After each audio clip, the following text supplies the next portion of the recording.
My name is Jennifer Bell. I will be presenting the transnational crime of wildlife trafficking in relation to the pangolin. Pangolins are medium-sized nocturnal mammals entirely covered in scales. Native to Asia and sub-Saharan Africa, pangolins are insect-eating animals with 8 species, 4 on each continent.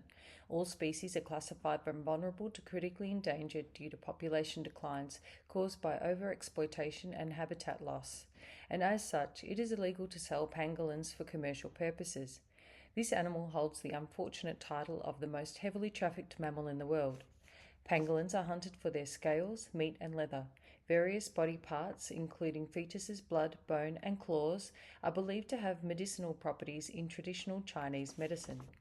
Pangolin meat is also considered a delicacy in many countries and is associated with wealth. Its leather is also valued for its unique appearance. As Asian pangolin populations near extinction, demand from Asia is driving organised crime groups to traffic pangolins from Africa to consumers in Asia and other parts of the globe, exploiting established supply chains. Illegal wildlife trafficking has become increasingly sophisticated, and while some low-level poaching and trade exists, a vast majority is being coordinated by highly organised crime groups. The illegal wildlife trade is worth billions of dollars, making it the third largest transnational crime after narcotics and human trafficking. Whilst there is no universally accepted definition of wildlife trafficking, the United Nations Office on Drugs and Crimes describes it as the harvest and trade of wildlife species contrary to national law, including, but not exclusively, legislation enacted in the fulfillment of the Convention on International Trade in Endangered Species obligations, and can also be referred to as wildlife crime. Pangolin trafficking is big business. As the pangolin population has dwindled in Asia, trafficking networks have turned to Africa as a major supplier. In rural areas, local farmers supplement their incomes by hunting pangolins. These hunters catch anywhere from 1 to 20 pangolins per day. The pangolin is cooked, then descaled. The scales are collected, dried and sold to a middleman who consolidates them until they have reached at least 10 kilograms to transport to urban centres, and the scales are then resold to international traffickers. The number of actors in the operation ranges from 5 to 15 people, and the price paid to each actor increases as it approaches the consumer. For example, traders who consolidate the scales are paid 4 times more than the hunter. It's estimated that over 2.7 million pangolins were taken from the wild between 2000 and 2019. Some reports indicate the pangolin scales can fetch up to $3,000 per kilogram. However, post-pandemic prices seem to have dropped, indicating excess supplies. In 2019 alone, over 220,000 kilograms of pangolin scales were seized. Notably, around 94% of the seizures occurred in just 6 countries: Nigeria, Vietnam, China, Singapore, Hong Kong, and the Democratic Republic of Congo. Nigeria has been identified as an export hub for pangolin scales, whilst China and Vietnam have emerged as prime destinations. Trafficking methods employed by crime groups include embedding pangolin scales within legitimate cargo to evade detection. Research indicates that over 50% of pangolin scales seized were shipped inside frozen food containers, as the cold environment helps mask the scent of the scales. Additionally, scales were found concealed within timber and furniture products due to their bulk and density, suggesting links to these industries. In China, pangolin products are mainly destined for restaurants and traditional Chinese medicines. Some health benefits believed to be derived from the pangolin scales are thought to increase blood circulation, lactation in women, and reduce swelling. Pangolin trafficking can be linked to harms relating to public health, biodiversity, and international security. Pangolins have been identified as potential transmitters of zoonotic diseases such as coronaviruses to humans.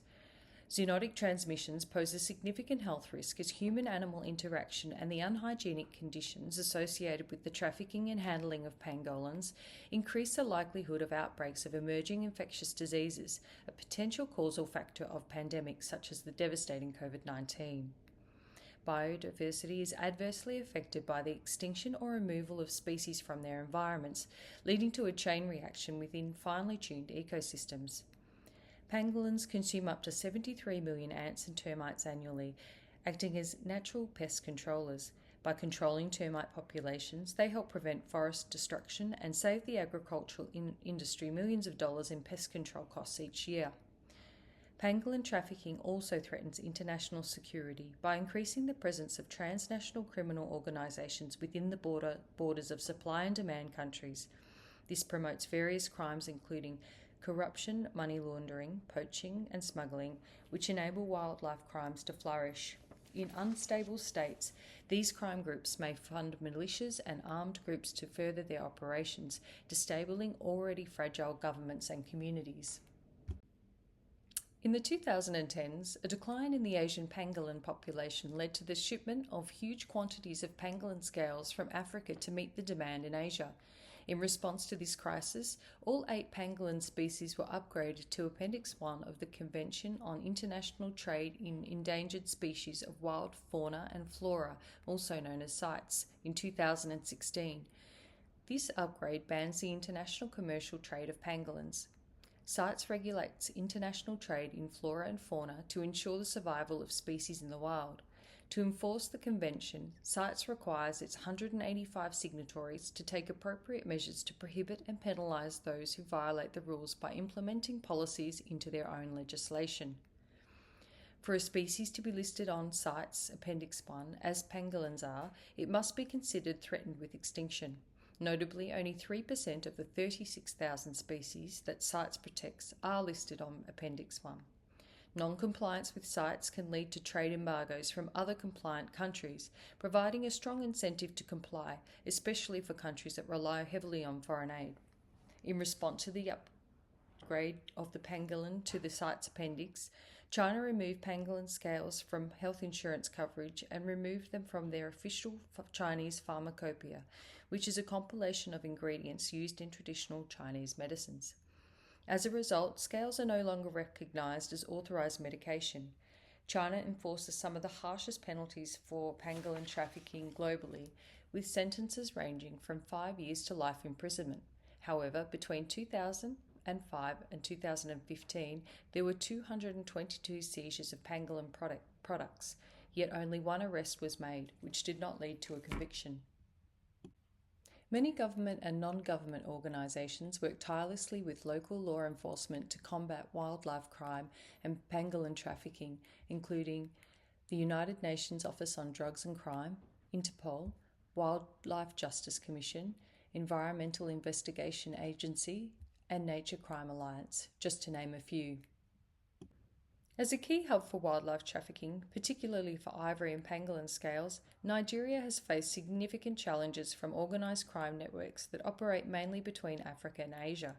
In 2015, a non-government organisation called the Wildlife Justice Commission was established with the mandate to hold governments accountable for the failures to address wildlife crime.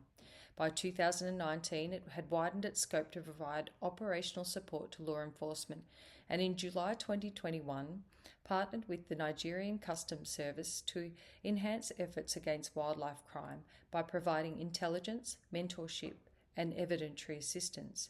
As a result of the 17 joint operations, 37 arrests were made, along with the seizure of 21.5 metric tonnes of pangolin scales, which significantly disrupted trafficking operations.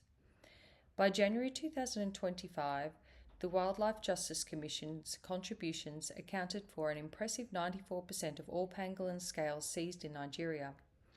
In their 18th operation together in April this year, the Nigerian Customs Service, aided by the intelligence provided by Wildlife Justice Commission, seized 3.75 tonne of pangolin scales, equivalent to over 1,900 pangolins, and arrested 5 suspects in Lagos, targeting a high-volume trafficking network. This seizure is the largest reported so far in 2025. Overall, the collaboration between the Wildlife Justice Commission and the Nigerian Customs Service highlights the vital role of partnerships between government and non-government organisations to combat wildlife trafficking and organised crime. Despite pangolins being legally protected from exploitation and trade in nearly all of their native states, seizures indicate that pangolin trafficking has not declined. Corruption is a significant factor that enables wildlife crime. It facilitates various illegal activities along the trafficked route, including bribes to police and rangers to ignore illegal hunting practices, as well as falsified documents at customs that allow trafficked goods to enter and exit the country. Corruption has been observed at every level, hindering efforts to combat wildlife crime. Nigeria is identified as a hotspot for wildlife crime. Among the issues in this region are entrenched local customs, where pangolins have been hunted as bushmeat by locals for centuries. A lack of education among rural farmers regarding the ecological harms of over-exploiting pangolins and the illegality of their actions means that these farmers may unwittingly engage in supplying pangolins to supplement their income, unaware of the potential criminal implications. Weak penalties in Nigeria fail to deter wildlife crimes. For instance, a person found violating the Endangered Species Act, which aims to prevent wildlife crimes, is liable for a fine of only 1,000 Nigerian dollars for a first offence, which is approximately 97 Australian cents. For a second and subsequent offence, the penalty is only a maximum of 1 year of imprisonment. These weak penalties do little to deter the billion-dollar industry. To reduce pangolin trafficking, it is crucial to enhance community awareness in range states regarding their role in wildlife conservation. Communities should be educated about the negative impacts of pangolin trafficking and encouraged to report wildlife crimes. Additionally, promoting alternate income sources for communities reliant on pangolin hunting is essential for sustainable livelihoods. Fostering collaboration between government agencies and non-governmental organisations, particularly in underfunded states, can yield significant positive outcomes. A notable example is a partnership between the Nigerian Customs Service and the Wilderness Justice Society. By leveraging the resources of well-funded organisations for investigative work, authorities can more effectively uncover and dismantle organised criminal networks. Increasing prosecution and conviction rates is vital for deterring wildlife crime. Without a direct correlation between seizures and successful arrests, leading to convictions, traffickers lack the incentive to cease their illegal activities. Penalties for wildlife crimes must reflect the severity of the offence. Currently, penalties in Nigeria are minimal compared to the billions of dollars generated from wildlife trafficking each year. And this has prompted calls for wildlife crimes to be redefined as ecocide under the Rome Statute, allowing such cases to be tried by the International Criminal Court if they significantly contribute to the destruction and extinction of species. In conclusion, pangolin trafficking represents a transnational crime that has severe repercussions for this unique and vulnerable species. Despite international protections under CITES, the illicit trade continues to thrive due to corruption, lack of enforcement, and socio-economic challenges in range states.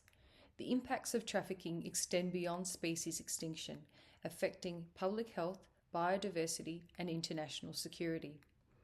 While collaborations between government and non-government organisations have yielded positive results, more action is needed at all levels. This includes enhancing community education and raising awareness amongst the broader population to change perceptions of wildlife crimes and reduce demand. Addressing this issue requires a concerted effort from governments, conservation groups, and both local and international communities to promote awareness and actively condemn this transnational crime.